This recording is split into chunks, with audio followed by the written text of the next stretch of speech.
Hey, what's up everybody? Bdf 44 coming at you with another video. Alright, so I was going to use the ATM over here because it's free for me and it's broken. So I'm going to have to spend an extra $10 or whatever the amount would be to get the money out. So what I'm doing is walking down to Target.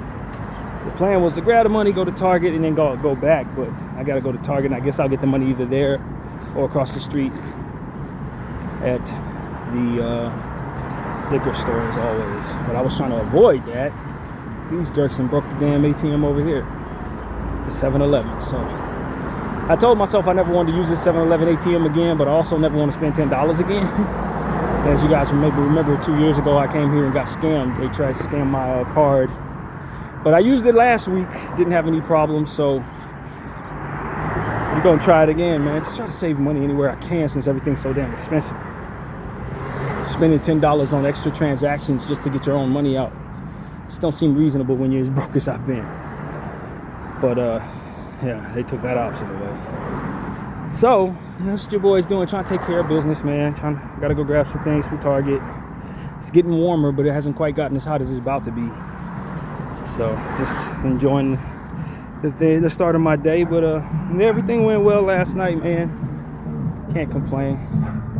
You know, I think, I guess one thing I wanted to talk about was the Arabic / I'm not sure if he was Arabic, but the Muslim man who was on a flight. And the way it was described was, I guess he had his prayer alarm set and it went off. And I guess his alarm wasn't no regular stuff. He had like his Arabic words or something like that. So it scared some people on the flight, and they didn't handle it in a very reasonable way. They just, you know, went with the stereotype and were terrified of the man because the alarm went off, and I thought it was going to be some type of bomb threat or something. And what they ended up doing was not even approaching the man in a diplomatic way. They just immediately physically removed him from the plane. Didn't ask him what was going on, didn't demand any information, didn't even approach him and tell him it was a problem. They just immediately pulled him off the plane. And I understand that a lot of America, we've been indoctrinated for years to believe that we need to be afraid of Arabs, especially on a plane, especially if we hear some Arabic language. It's almost, and it's one of those things where we're so dense within this propaganda that we don't realize that it's highly racist and highly offensive. Nor do we care. And when I say we, I mean our country. I don't exclude myself as a countryman. You know what I mean? This is what our country does. It don't mean everybody does it here, but it does mean that this is the propaganda here, and people aren't going to sit up here and fight it from person to person. Me personally, I don't harbor those thoughts. If I did, I wouldn't be having this conversation. But that's not the point. I'm not one of those Americans that say I ain't do this. No, we, it's us. If you're an American citizen, your ass is in this. But that's how that goes. And of course, I think he has a very strong lawsuit. They should make him rather wealthy. He should be made whole for sure. But I think this just speaks to a bigger problem where, first of all, I know we all have 9/11's phobia or whatever. But with the information that's coming out and stuff like that about 9/11, and there's a lot of stuff to question about what happened there, to say the least. I think there's reasonable doubt that it went the way they said it went. And we also understand, and we talk about it all the time on this channel, that a lot of propaganda has been meant to make us fear Muslim people. And we're starting to understand the ins and outs of why that propaganda is in place. There's a lot of interest in the Middle East, and they want a lot of support for their interests in taking over the Middle East. That's what America and Israel can collectively have been trying to do. Amongst other, you know, spiritual stuff that's going on there too. But they have interest in taking over the Middle East. The whole damn thing, basically. So they have to have support for that colonization project. And so the best thing to do in that regard is to teach Americans to fear and hate anybody over there.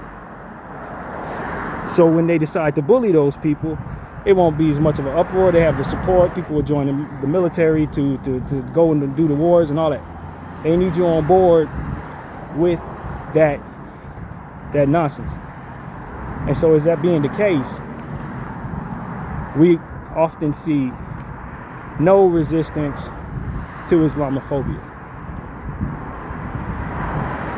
The more I learn about the faith of Islam, the more I'm exposed to people of Arabic faith, the more I realize that they have been lied upon. Their image is not one that they've earned, but one that is in the best interest of my country to share with all of us. It's not their actual reputation. Those are lies that have been told about these people. These people actually are the opposite of that. They harbor a great deal more moral dignity than a lot of us here in America, naturally. They just do. They're more morally sound than us, not less. They're more humane than us, not less. This is what I've learned from just studying them and paying attention to as many of them as I've been able to over the last several years. They're in the above average of goodness, as in comparison to average American who's looking to get his money and engage in his own intentions and stand in his own comfort as he does whatever he wants to do. That's how we on average. Love me for me as I do whatever I choose. They more have an alignment with God to say we're not going to do whatever we want to do, but we are going to love one another, respect one another, and love other and try our best to be aligned with our understanding of what God wants of us, which by default, as a collective thought, is going to make you a better person than us, because we ain't on that. Our Christianity pushes people out for no reason, demands money from everybody, even if you don't have any. Like, we're not great people here in that regard. Capitalism makes us naturally not very good human beings. Okay, let's be honest. And our form of religion usually makes it so that we're co-signing the stiff arming of other people so that we can stand in our colonial spaces and feel comfortable when we know damn well we stole the land. Right? Like, let's be honest. We are trying to get away with murder as Americans. We should not be here. We stole this land. We killed the people here. We used slaves to build it. We shouldn't, like, when we go into our spiritual spaces, we're essentially saying we absolve ourselves of all crimes committed to create this safe space of ours. And we want to keep everybody out of it, including those who want us to hold us accountable for it, or those who would otherwise do to us what we did to others to get this land. That's what white supremacy Christianity is all about. Co-signing that nonsense and telling themselves they're good people when actually they're just beneficiaries of horrific and heinous crimes. And we've normalized that throughout the course of time. If anything, we need to get the hell out of here. All of us. If we're doing things correctly, it should be a mass exodus of people from this country back to Europe, back to wherever the hell they came from, and leave this place to the natives. That's what should actually, if we're doing things correctly, that's what actually we should be doing. Nobody's going to do that. Nobody's going to agree with that, because we're all here collectively agreeing that it was fine that all this happened so that we selfishly can benefit from it, so that we selfishly can have a home, so that we unapologetically can essentially just be awful human beings without actually being held accountable for it. So that's how history's going to look back at America. That's how history's going to look back at Israel. But if you're in those spaces, you're never going to subscribe to that. That doesn't benefit you to subscribe to that. You can't sleep at night subscribing to that. Let others hold you accountable. You won't hold yourself accountable because you got to get along with one another. And you got to find a way to trust one another. And most importantly, to you got to enjoy your lives and maintain what it is you have without losing it. All of that's corrupt. And what they're doing to the Islamic people, it's more the same. They want to take their land and do the same thing they did to the Native Americans. That's what they're trying to do. And that's the problem with the co-signing that nonsense, because it never stops. The behavior continues. The co-signing of nonsense continues. the thirst, the blood thirst, the land thirst, the land theft, it continues. It doesn't stop. That's the problem with it. You're passing forward those practices to new people.